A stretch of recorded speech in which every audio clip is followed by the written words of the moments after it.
Assalamualaikum warahmatullahi wabarakatuh. Di sini saya sebagai perwakilan dari kelompok terakhir atau kelompok 12 akan mempresentasikan yang berjudul yaitu penetapan harga transfer dan perpajakan internasional. Sebelum melanjutkan ke slide selanjutnya, mari perkenalan terlebih dahulu. Akan saya sebutkan semua anggota kelompok kami. Yang pertama yaitu Rinda Putri Maharani dengan NIM 181600109. Yang kedua yaitu Victor Vicky Jaharut dengan NIM 181600147.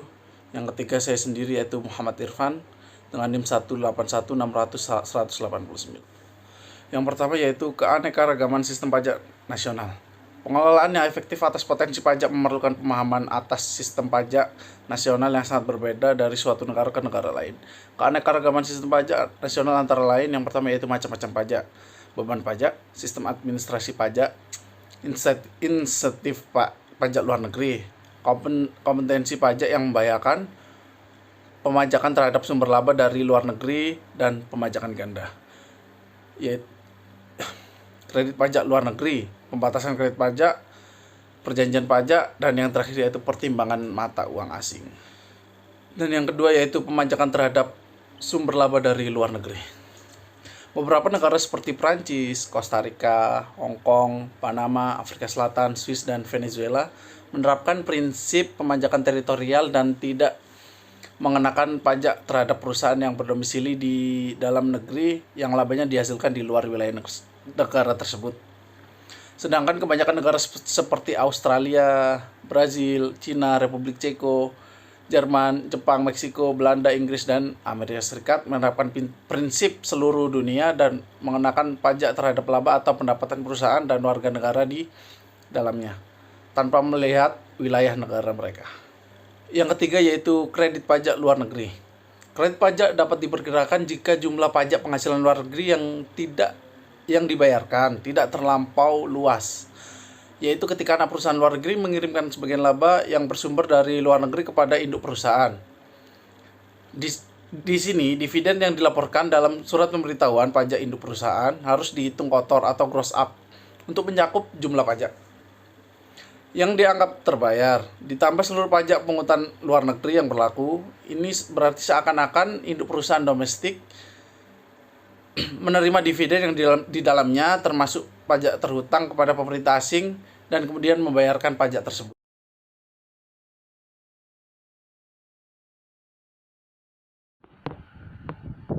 Untuk selanjutnya, yang keempat, perencanaan pajak dalam menentukan perusahaan multinasional.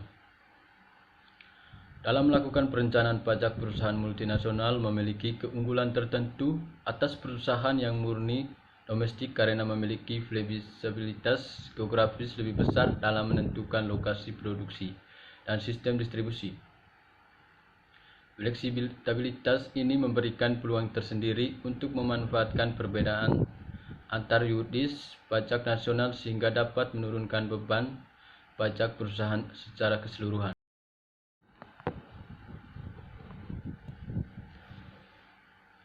Yang kelima, variabel-variabel dalam penentuan harga transfer. Harga transfer menetapkan nilai moneter terhadap pertukaran antara perusahaan yang terjadi antara unit operasi yang merupakan pengganti harga pasar. Pada umumnya, harga transfer dicatat sebagai pendapat oleh satu unit dan biaya oleh unit lainnya. Transfer lintas negara juga membuka perusahaan multinasional terhadap jumlah pengaruh lingkungan yang menciptakan sekaligus menghancurkan peluang untuk meningkatkan laba perusahaan melalui penetapan harga transfer. Sejumlah variabel seperti pajak, tarif kompetensi laju inflasi, nilai mata uang, pembatasan atas transfer dana, risiko politik dan kepentingan sekutu usaha patungan sangat memperumit keputusan penentuan harga transfer. Yang keenam, faktor pajak. Harga transaksi yang wajar merupakan harga yang akan diterima oleh pihak-pihak tidak terhubungan istimewa untuk barang-barang yang sama atau serupa dalam keadaan yang sama persis atau serupa.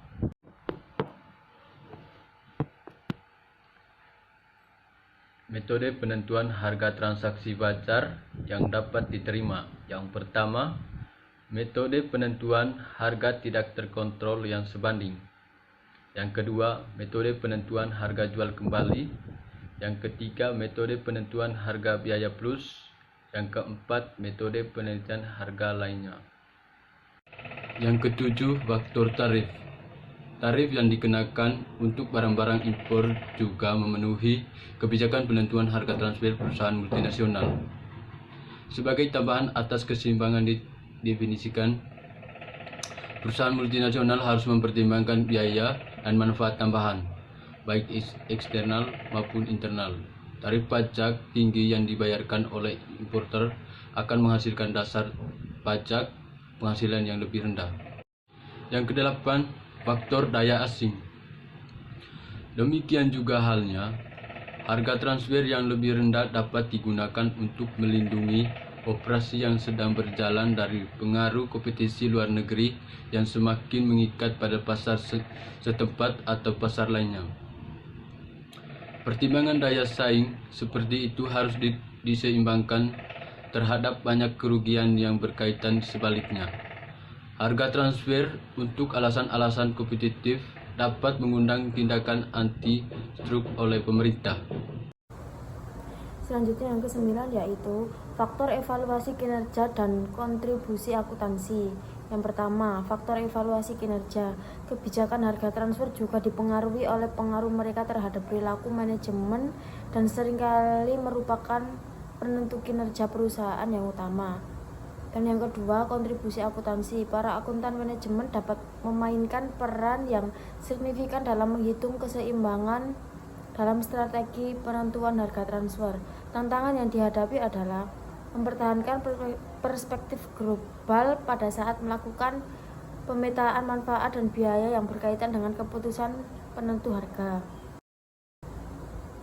Yang 10, metodologi penentuan harga transfer. Harga transfer sering juga disebut intra-company pricing, international corporate pricing, interdivisional pricing, atau internal pricing.